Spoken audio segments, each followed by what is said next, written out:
game night took a murderous turn.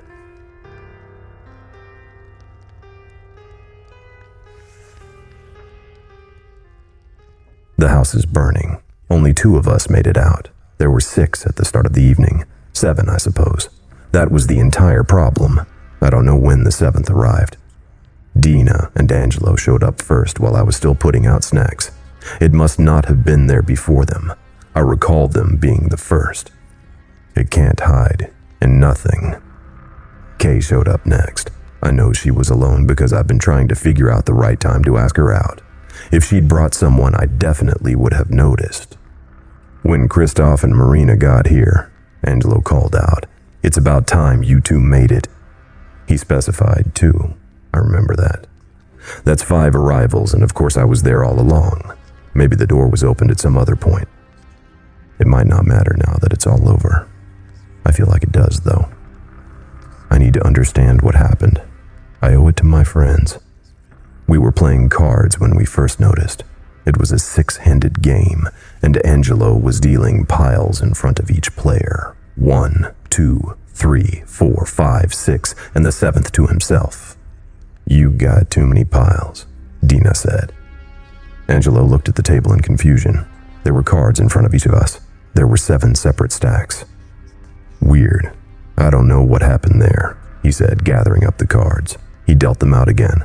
1, 2, 3, 4, 5, 6, 1 to each person. But he had not yet put a card in front of himself. With a nervous chuckle, Angelo said, "Okay, what am I doing wrong? 6 of us, yes?" We all agreed. There were clearly 6. "Everyone put your hand on your card," he said. All 6 cards were covered. Angelo still did not have one. "All right, one more try," said Angelo. "While you're sorting this out, I'm going to go to the bathroom," said Kay, standing up. She left the room. Angelo dealt the cards, 1, 2, 3, 4, and a 5th to himself. "Kay, how many people are you?" he shouted. "Very funny," she called back. We heard the bathroom door close. "Just deal 6 hands," I told Angelo. "There are 6 of us. It'll work out. Everyone will pick 1 hand up and play it, and no one will be left out." "You'd really think so," he said. "But why was I getting to 7 before?" "You're bad at math," Dina told him. "Better not let you keep the score," Christoph chimed in. Kay's chair was scooted back up to the table. Angelo dealt the cards. There were 6 hands this time. Everyone picked 1 up. No one was left out. "Weird," said Angelo, shaking his head. Despite the rocky start, the game went well. Christoph won. So as punishment, we sent him to the kitchen to fetch more drinks. Just after he disappeared into the other room, I heard a startling noise, a sort of quick choking gasp, followed by a loud bang. I was just getting up to see if he was all right when the wine was brought to the table, and I busied myself pouring everyone a fresh glass instead. I noticed that Kay's glass was still untouched from earlier. "Hey, where's Kay?" I asked. "She went to the bathroom," said Dina. "What, again?" "I guess." I leaned my head around the corner to see down the hallway. The bathroom door was closed. I supposed Marina was right. "Shall we deal another hand?" I asked. "As soon as Christoph gets back," said Marina. I looked around. Christoph wasn't here. "Where did he go?" "The kitchen," said Marina. "The wine didn't bring itself in here," I pointed out, "and all 5 of the new glasses have been moved." Marina gasped. "Are you suggesting that someone is drinking Christoph's wine?" We all laughed. I did wonder where Christoph was, though. And Kay, for that matter. She'd been in the bathroom for a very long time. She couldn't have been, though. We'd played the game 6-handed. She must have been here. Maybe she just wasn't drinking. "Quick round of spades while we're waiting for those 2 to get back?" asked Angelo, dealing out the cards. "You've dealt 5 hands," Dina pointed out. Angelo slammed the cards down on the table. "Okay, something is going on here. Everyone, hold hands." We all looked at him quizzically, but he was serious. We reached out and took each other's hands, forming a circle around the table. "Now in order." Everyone say the name of the person to your left." My name was said. I looked left and said, "Marina." "Dina." "Angelo." "And I'm next to Scott," Angelo said, nodding at me. "Wait," I objected. My name was already said. "Let's go to the right," he said. Angelo's name was said. He followed it with Dina, Marina, Scott, and Angelo, I said. "No, I was named first," he said. We looked at each other. I could feel his hand in mine. I could see him next to me. "Look at the table," Angelo said. "Why is there an extra glass of wine in between us?" "Let's take a photo," said Marina. "Then we can see everyone at once." She put her phone on the table. We all backed up, put our arms around each other, and smiled. The photo snapped. We gathered back around the table to look. "It's you, me, you and you," said Marina, pointing. Angelo studied it for a moment. "It's not a selfie. Who took the picture?" "Christoph," said Marina. "Kay," I said in the same moment. We all looked around the room. Neither one of them was here. "He must still be in the kitchen," said Marina. "I'll go see."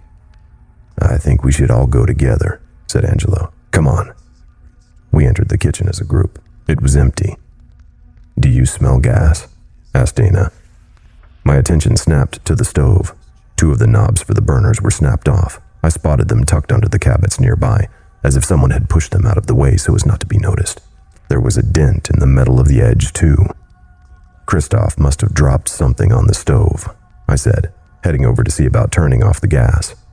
Nice of him to mention it. The knobs were broken too far down to turn. The gas was starting to give me a headache. I grabbed a hold of the stove to pull it out from the wall and shut off the line behind it, but it was surprisingly heavy. "Did I leave something in here?"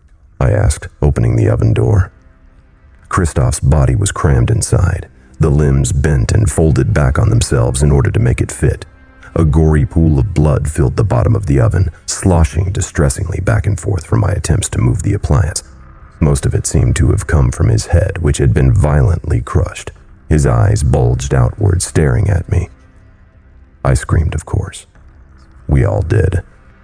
I turned away, to run, to find a weapon, possibly just not to see it anymore. And Dina died. Her throat was ripped open. It wasn't when I turned back, and then it was. Nothing did it. It just happened.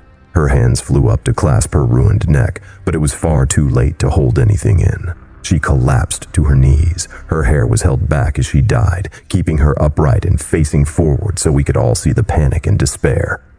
We were all frozen for a second. Angelo moved first, diving for her. But by the time he wrapped his arms around her, she was slumping forward, already gone. He screamed, a raw caterwaul of rage and pain. After a moment, he focused it into words. "Where is it? What did this?"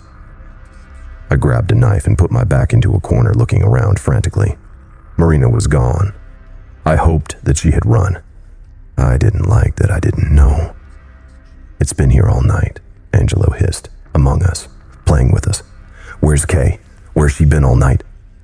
"The bathroom," I thought, but I pictured Christoph's broken body in the oven, and I knew that I did not want to open the door to check. Angelo continued his rant, his voice cracking in his fury. "We can't see it. We can't know about it. You and I thought we were holding hands when it was between us. This is all a game to it. We don't know how to play. We can't even see the board." "We've got to get out, Angelo," I said. "It's not safe to be in here. Even without whatever's happening, the stove's still leaking gas." "It is," he said, and his voice was suddenly eerily calm. "Everywhere.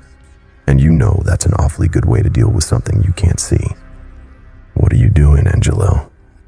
He fumbled in his pocket and pulled out a lighter. "The back door's right there, Scott. Run, and close it behind you. Don't stop running when you're outside."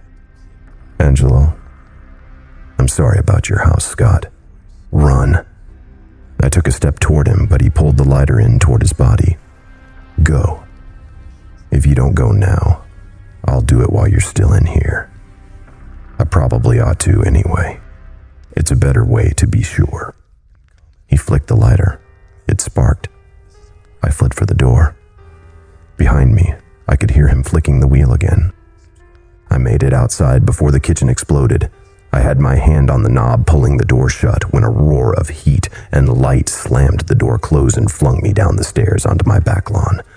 The windows erupted in gouts of flame, pelting me with burning hot glass. I scrambled along the grass, desperate to get further away. My back was burning and I rolled to put it out.